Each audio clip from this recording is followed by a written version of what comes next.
Good afternoon, everyone. I'd like to welcome you to tonight's virtual author event, presented in collaboration with Miami Book Fair, Lit Hub, and Culture Crusaders. Thank you for joining us, and thank you for supporting a locally owned independent bookstore in Books and Books. Tonight, we have the great honor of hosting Laurie Halse Anderson, discussing her new graphic novel, Wonder Woman, Tempest Tossed, and Alex Sanchez discussing his first graphic novel, You Brought Me the Ocean. Laurie Halse Anderson is a New York Times bestselling author whose writing spans young readers, teens, and adults. Combined, her books have sold more than 8 million copies. Her new book, Shout, has received widespread critical acclaim and is Laurie's 8th New York Times bestselling book. Two of her novels, Speak and Chains, were National Book Award finalists, and Chains was shortlisted for the prestigious Carnegie Medal in the United Kingdom. Laurie has been nominated for Sweden's Astrid Lindgren Memorial Award 3 times and was selected by the ALA for the Margaret A. Edwards Award. She has also been honored for her battles for intellectual freedom by the National Coalition Against Censorship and the National Council of Teachers of English. Alex Sanchez has published 8 novels, including American Library Association Best Book for Young Adults, Rainbow Boys, and the Lambda Award-winning So Hard to Say. His novel Bait won the Tomas Rivera Mexican-American Book Award and the Florida Book Award Gold Medal for young adult fiction. He has a master's degree in guidance and counseling and worked for many years as a youth and family counselor. Before I hand this over to Laurie and Alex, there's a couple of buttons I want to mention. The first is on the right hand in the bottom. It says Ask a Question, and this is the feature we're going to be using tonight for the Q&A portion. So please send in any you have now or that come to mind during the conversation. We'll make sure we ask them. And then lastly, and most importantly, I'll remind you that you can order a copy of either of these wonderful books by pressing the big green button below me on your screen. If you do, we will send it to you, and it will come with a beautiful signed book plate. We can ship it to you, or for local patrons, we are offering curbside pickup at any of our locations. So for your convenience, green button below me.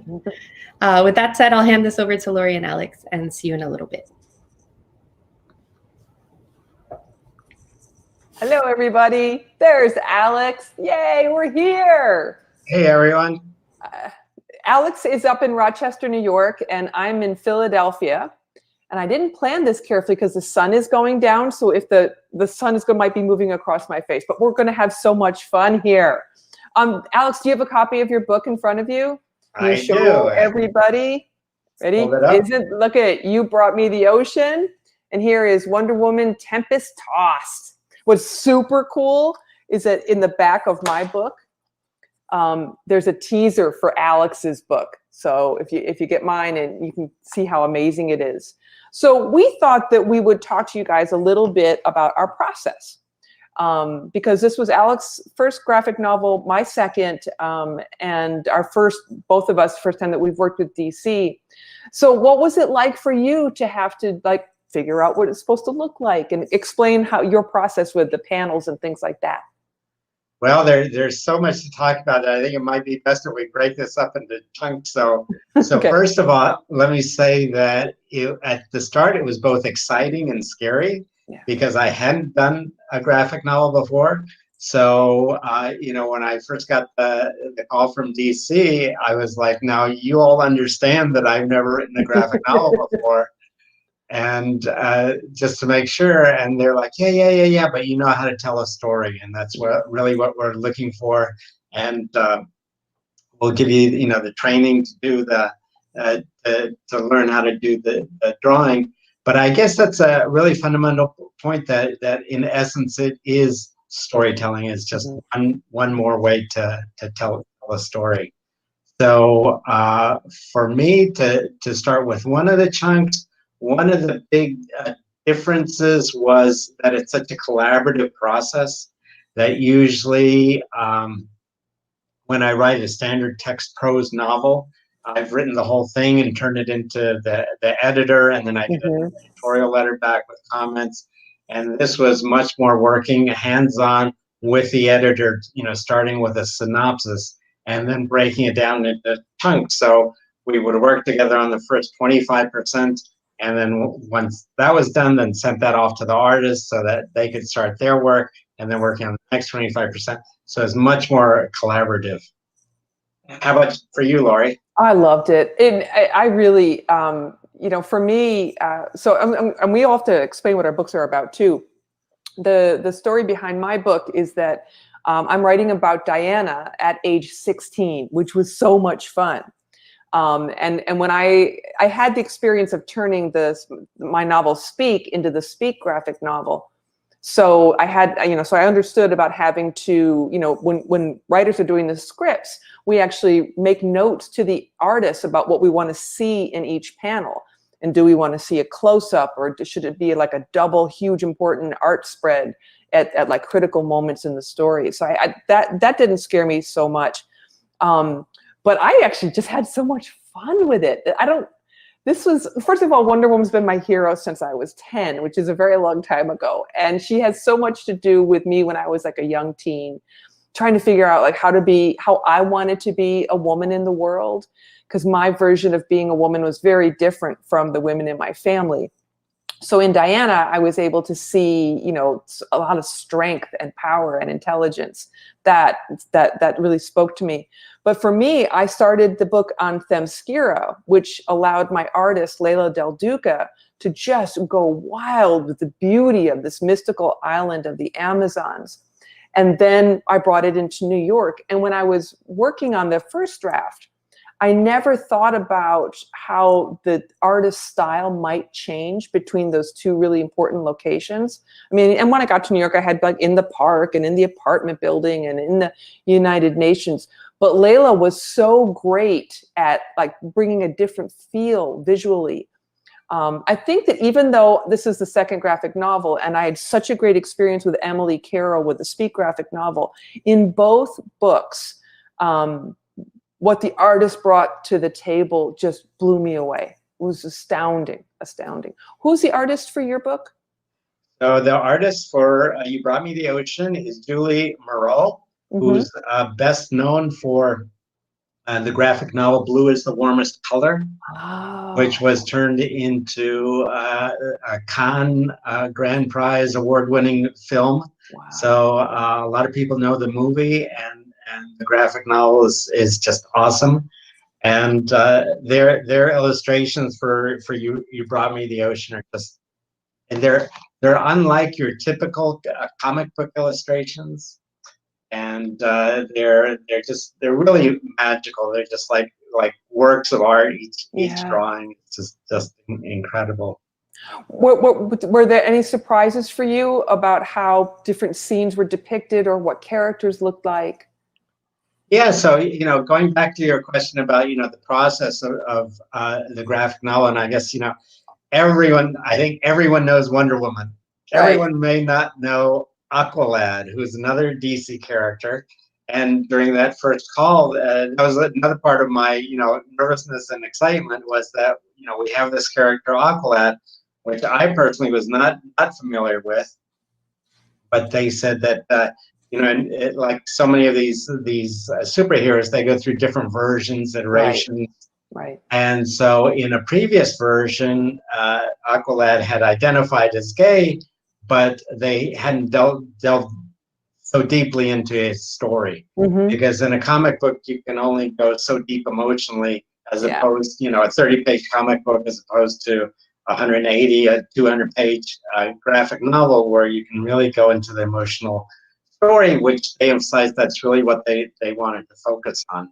Right. And so the story is about the character who will become Aqualad, and this is his origin story.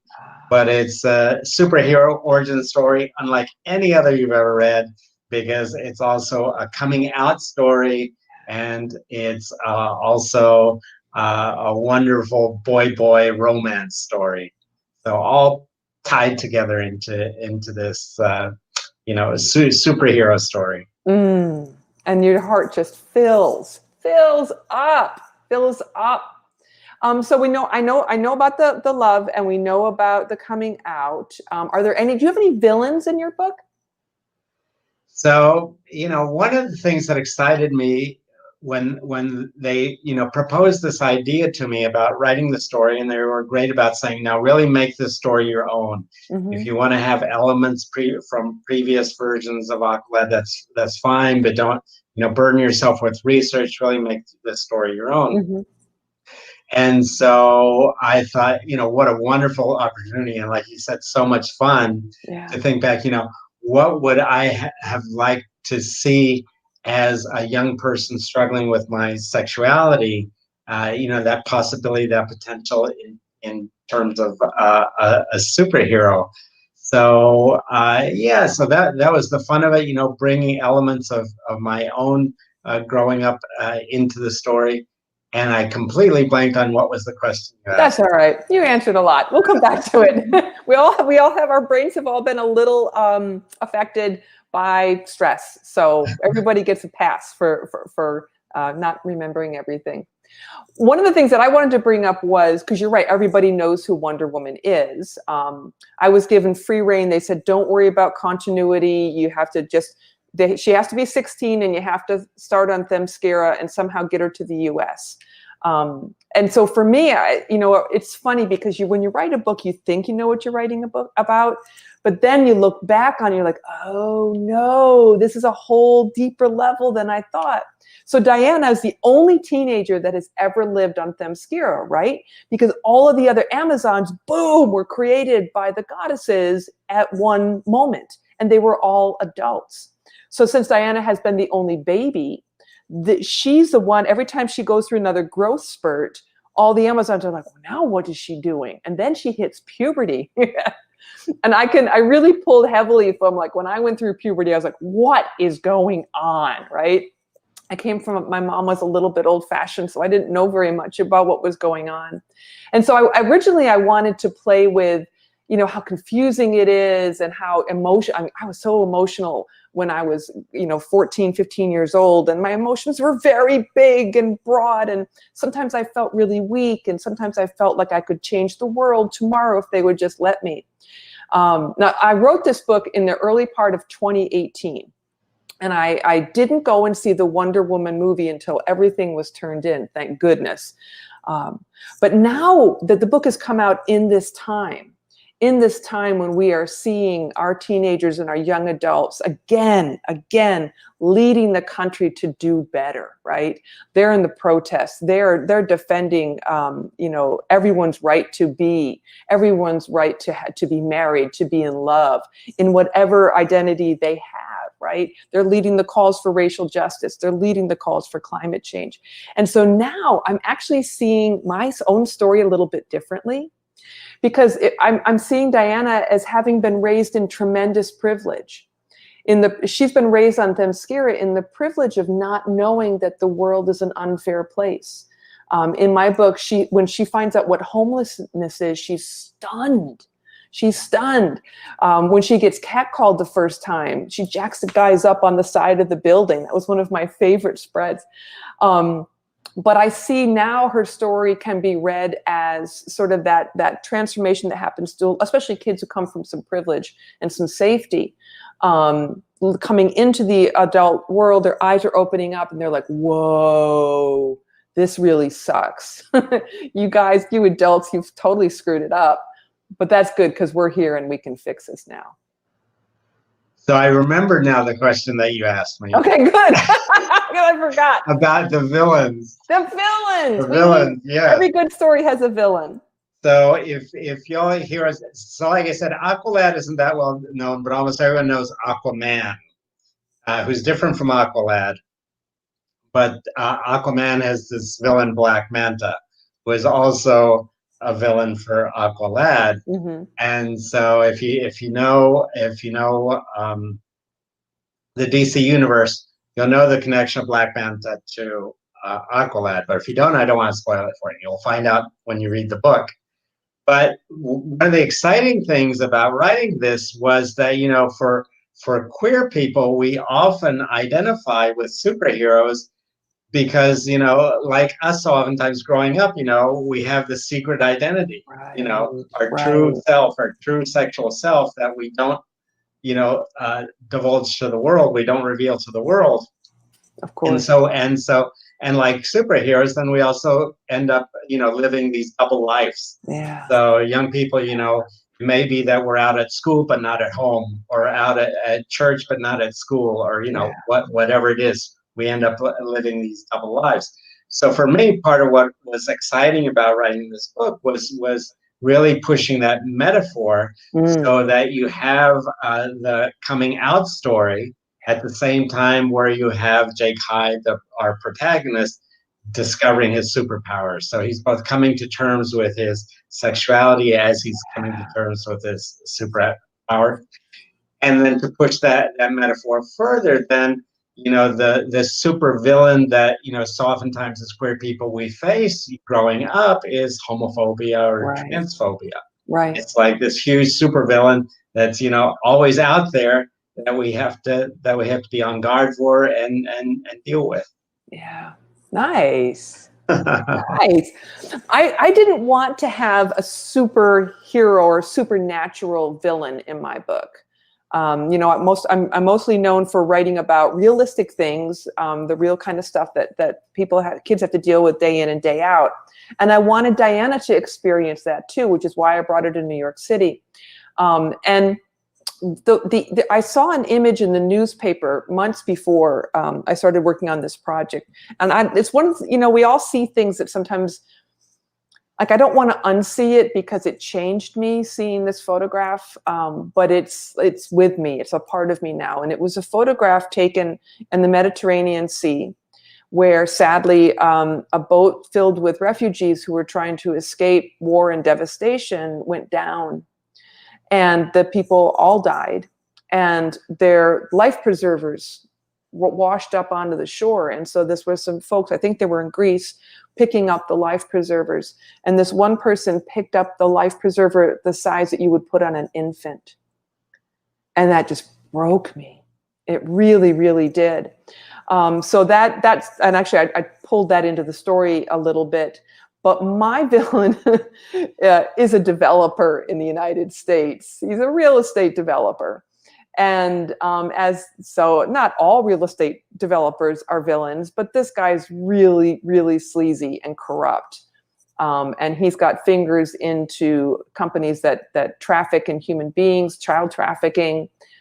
He wants to gentrify and destroy neighborhoods that are doing just fine, thank you, and take away people's parks. This is maybe we need to do a little bit more of this, or maybe I need to write more of these books, because when we make all of our villains, sometimes they need to be like metaphorical, but we also have to teach everybody how to recognize the villains who are wearing human skin, who are, making $1 bazillion and not paying taxes, and who are manipulating stock prices and making sure that families can't get the medication they need for their children. Those are just as scary as some of the ones that you'll see in any superhero universe. They're scarier. Yeah, really, because they hurt us. They hurt the people we love. Yeah. Do you know the name of your colorist and your letterer for your book? The colorist, see, that was part of what was so exciting about the artwork, that Jewel Moreau, they did everything. And I asked them, Wow. Do you do anything digital? And they were like, no. I love the phrase they said, every day I come to the page and it's hand to paper combat.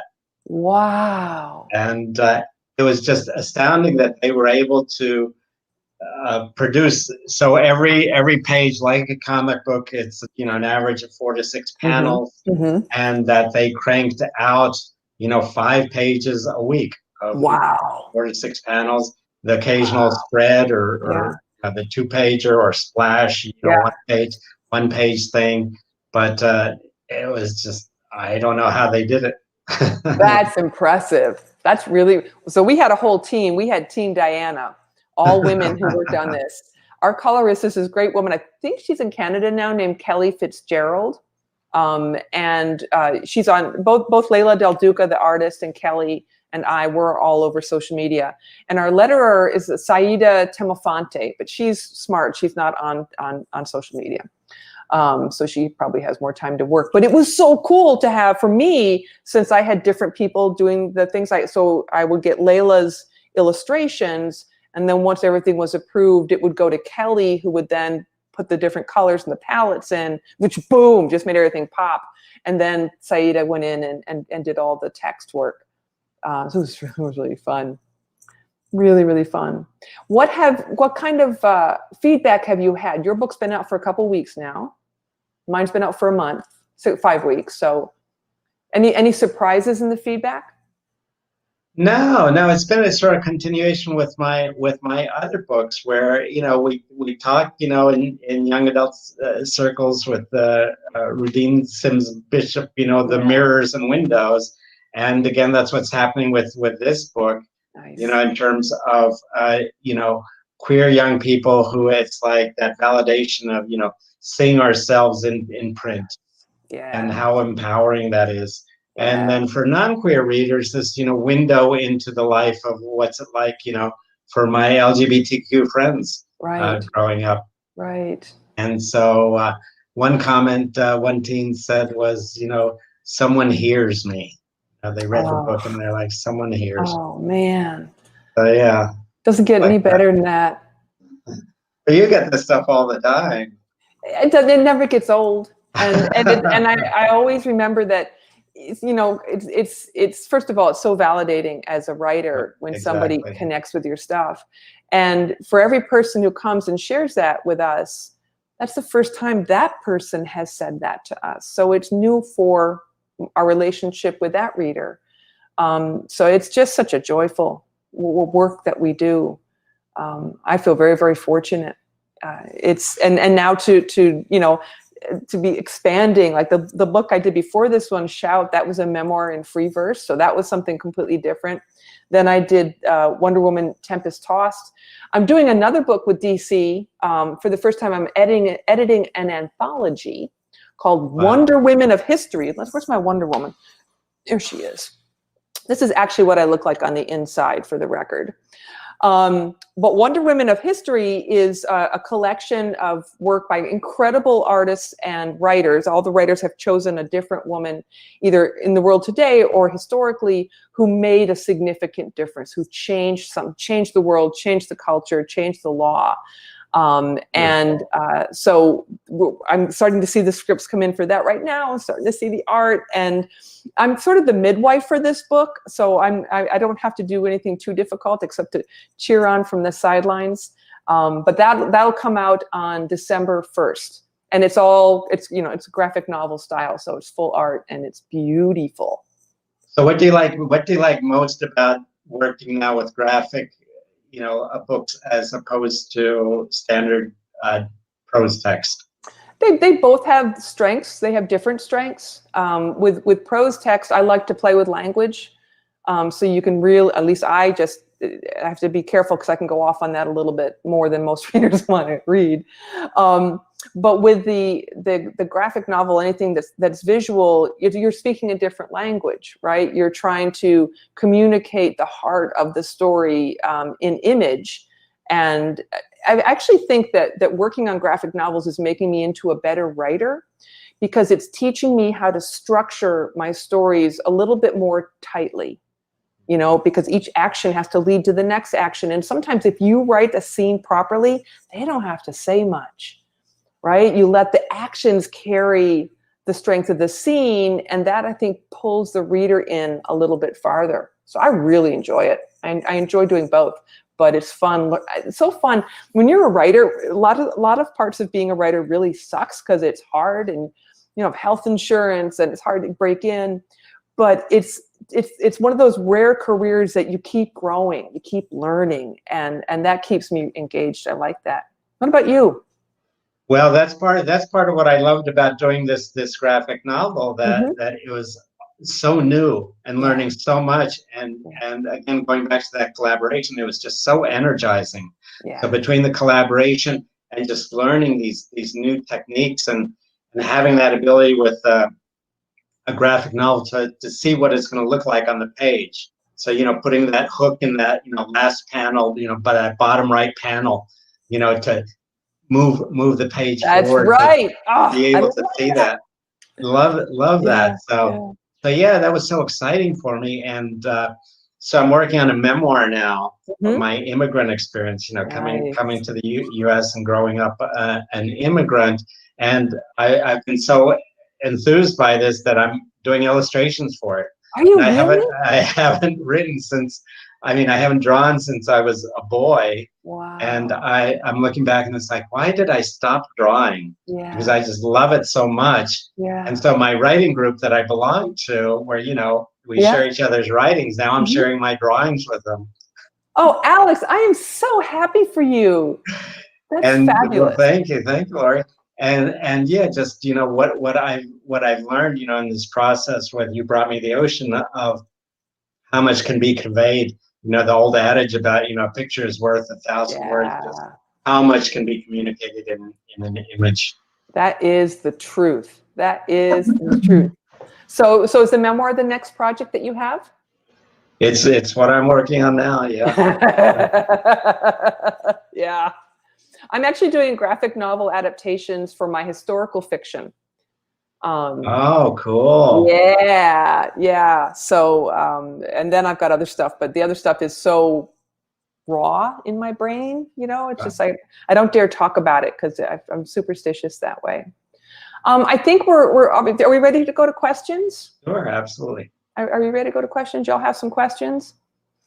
While we're waiting to get, here she comes. Hang on, I'm gonna, while you're talking, I'm gonna type in the name of an educator I know who uses comics and graphic novels to teach social studies. And he's got an incredible website for any educators or families out there watching. This guy is gonna help make your life a lot better. So I'm just gonna type that in while you talk, my friend.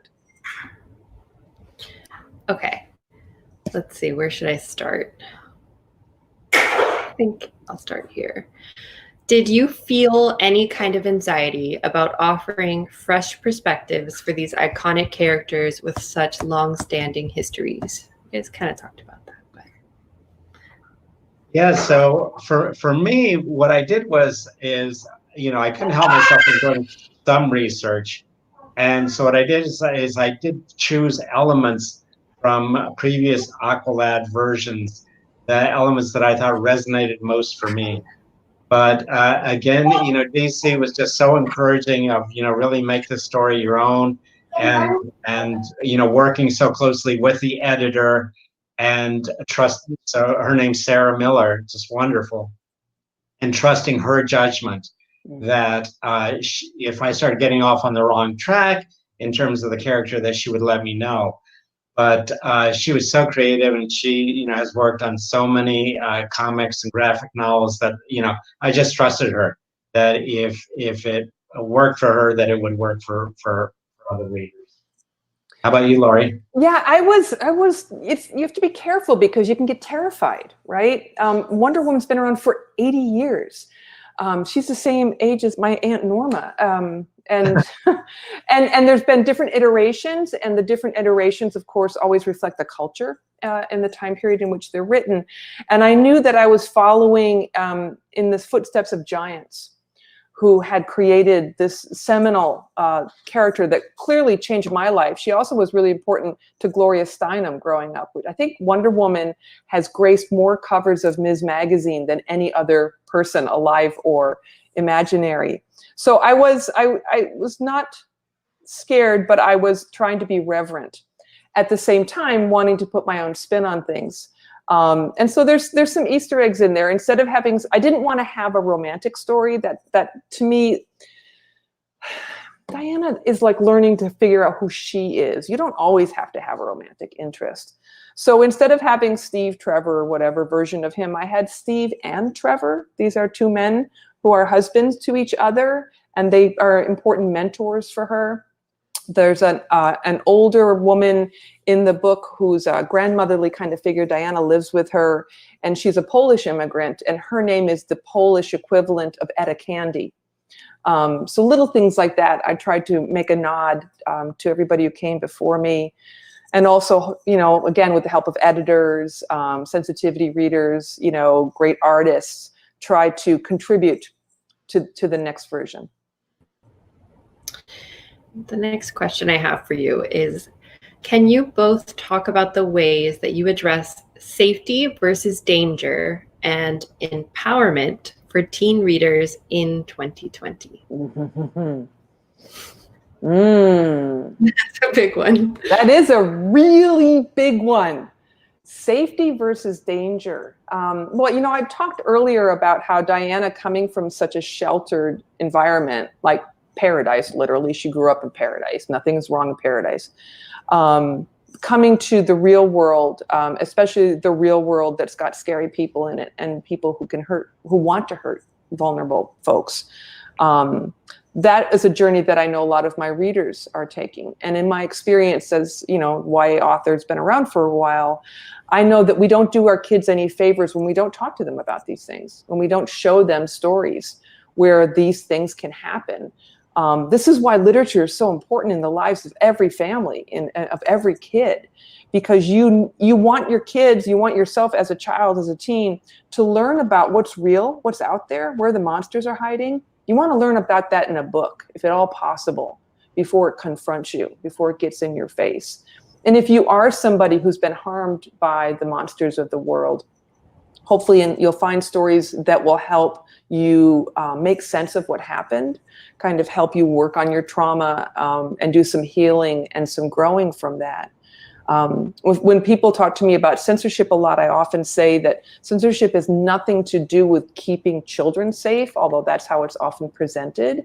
It has to do with keeping the adults in their world safe from having to have these conversations with kids. And you know, we're still all struggling as adults, trying to learn how do we keep our kids safe and how do we prepare them for the world. I know that stories is the best way to do that. And I forgot the other half of your question. It was about empowerment. Yeah, well, we'll do empowerment. But Alex, what do you think about that? It was the safety and the danger. Yeah, it's a great question. I love it. And it's like, it's so much of what the book is about, because the protagonist, Jake Hyde, it's you know, he's scared of coming out. And the reality is that, you know, for many young people coming out, it's not safe.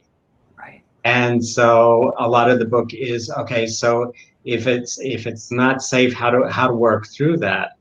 And so a sort of an embodiment of you know, fear is his mom, who's so overprotective, and for her own reasons that are revealed during the book. But I mean, she's like the extreme of, you know, wanting to keep him safe.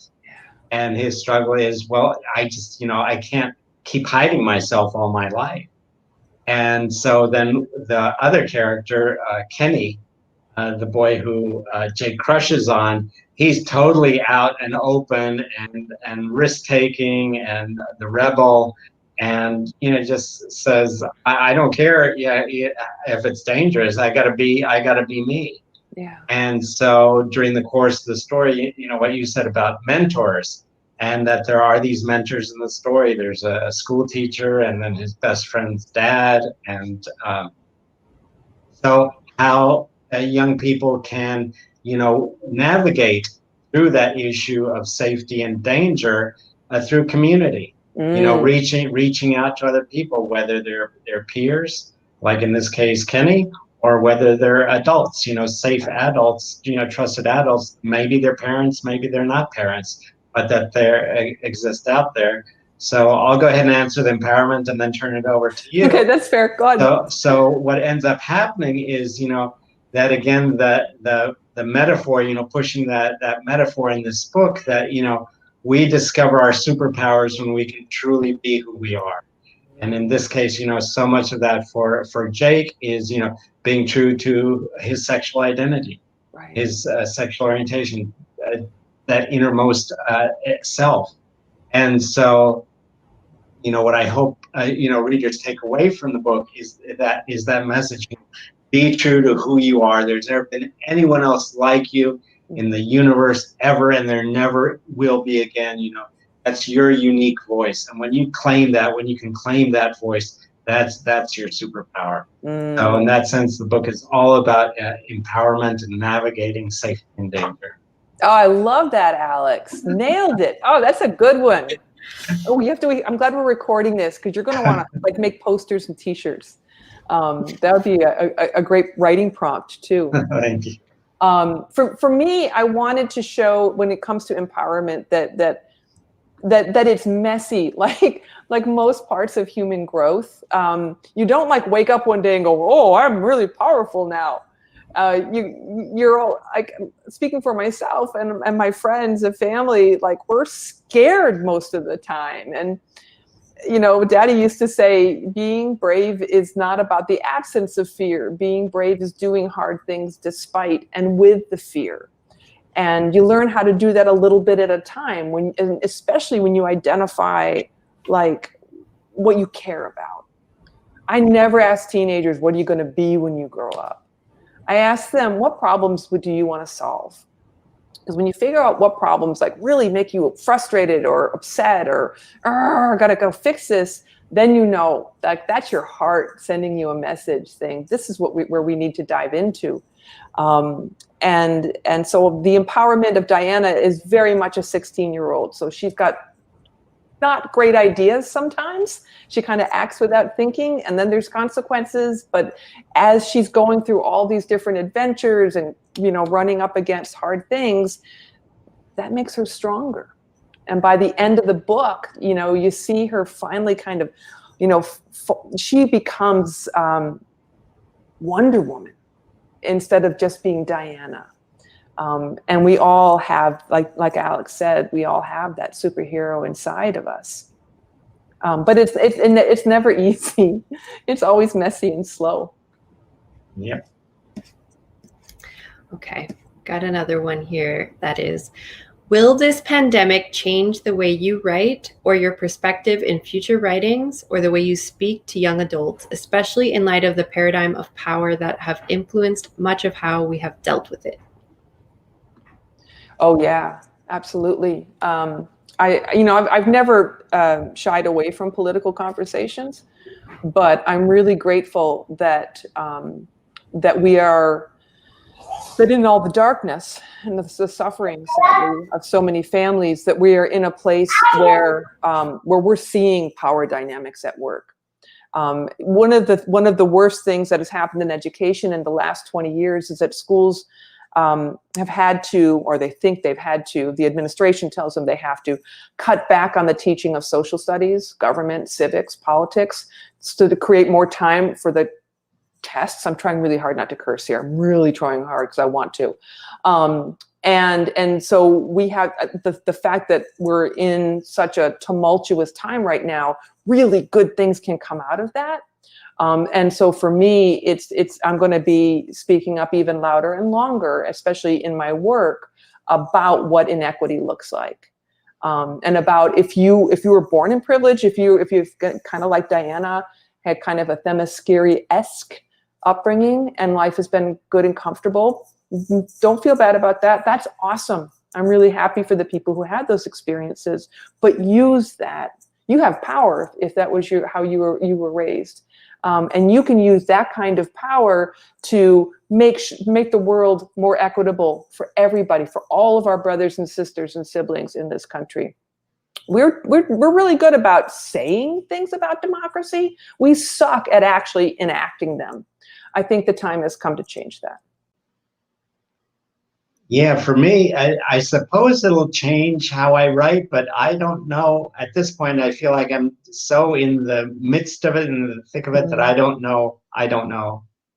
It's like, you know, I write about, you know, young people because that's where more of my voice is. And yet it's been a long time since I was a young person. And so it's like, you know, I have this distance from it that allows me to you know, channel that voice. So I as I say, I think it'll affect me, but I don't know how. Yeah, we'll see. So here's a question for Alex. Did you find your counseling training helpful in writing your books? Good question. Yeah, I think it's a good question.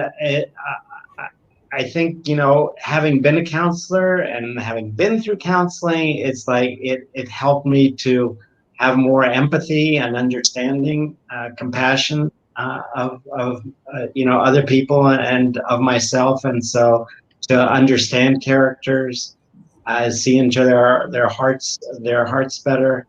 Uh, but what I have to watch out for is when, I'm writing about young people, that I really step into their voices, and not write as an adult counselor. Yeah. And that's why I really need an editor to work with, and they're saying, wait a minute, this doesn't sound like a teenager voice, it sounds like a counselor. Yeah. It's like, oops. Yeah. Do you know what other YA author has been a child therapist for, I think, all of his adult life?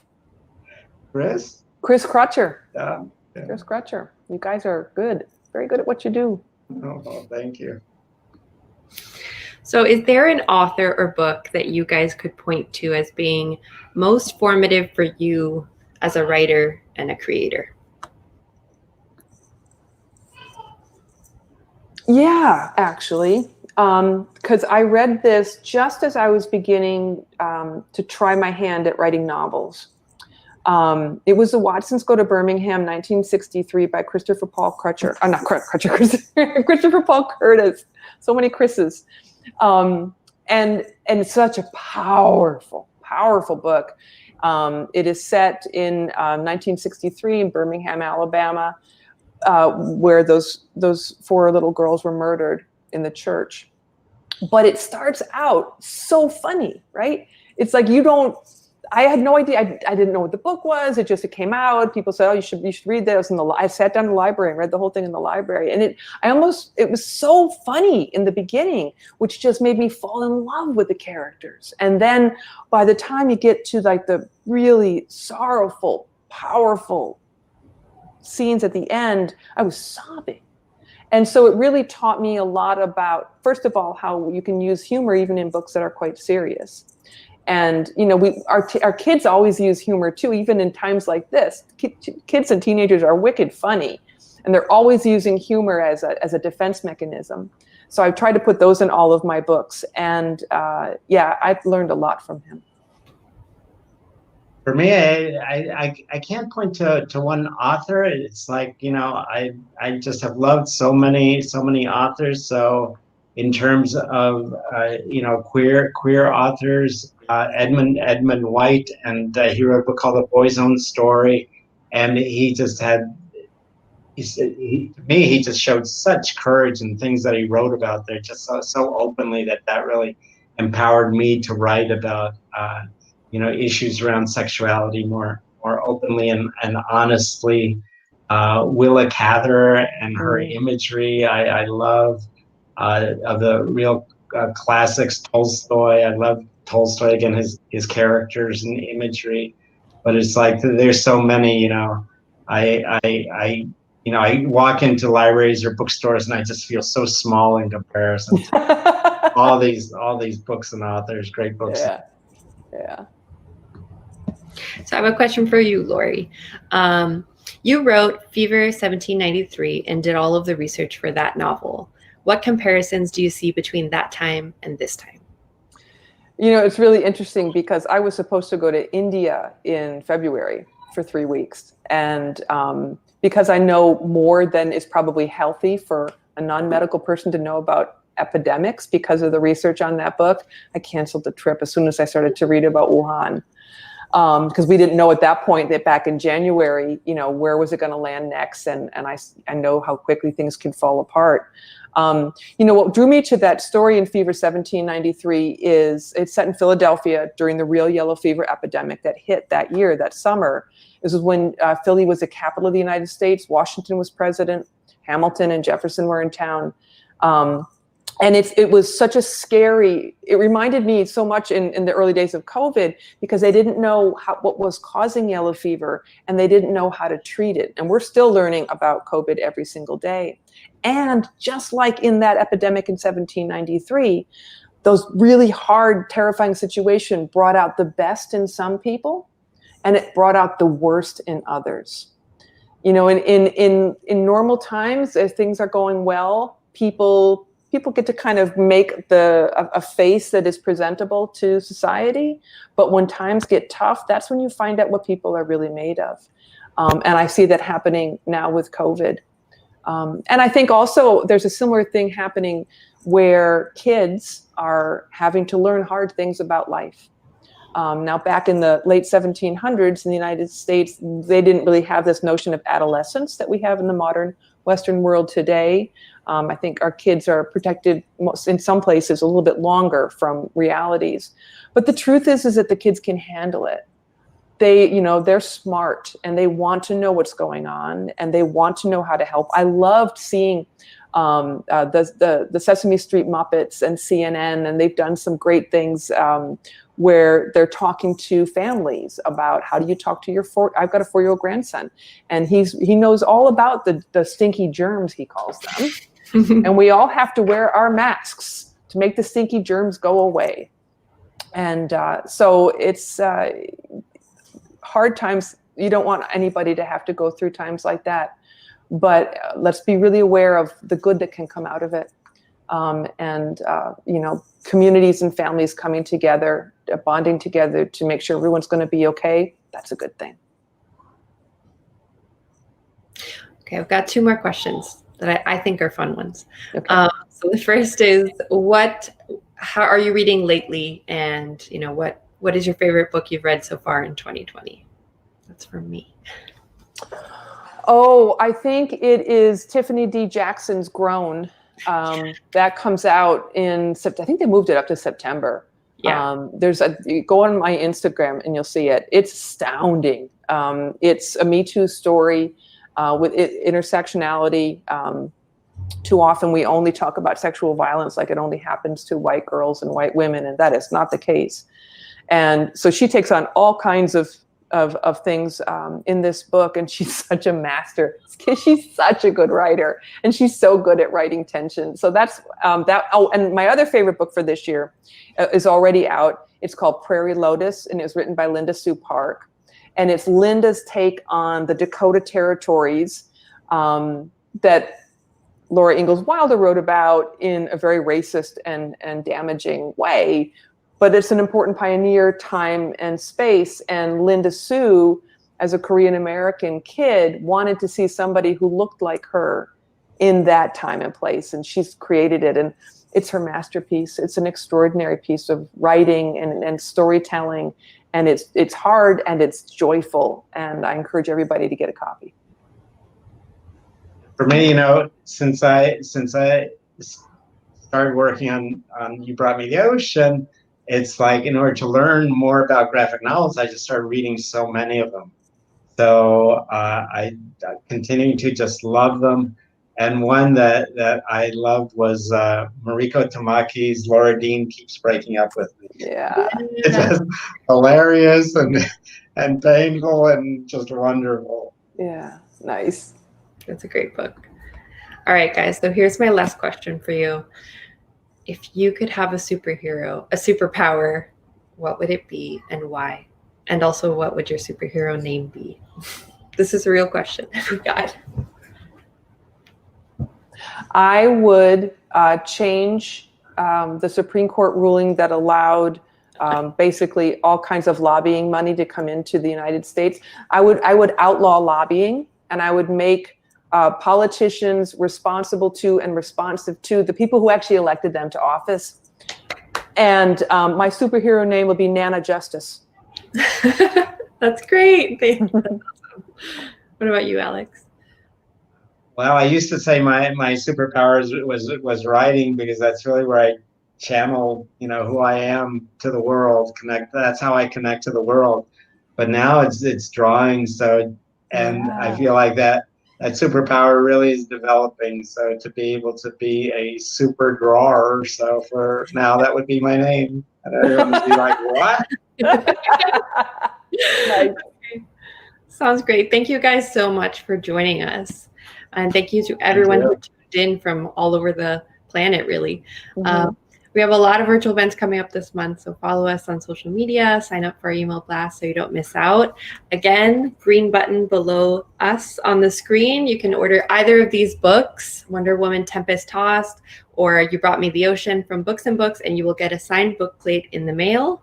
We're really good at shipping books, and we'd love to ship you some. So please pick one up, and we'll see you again soon. All right. Thanks, everybody. Thank you.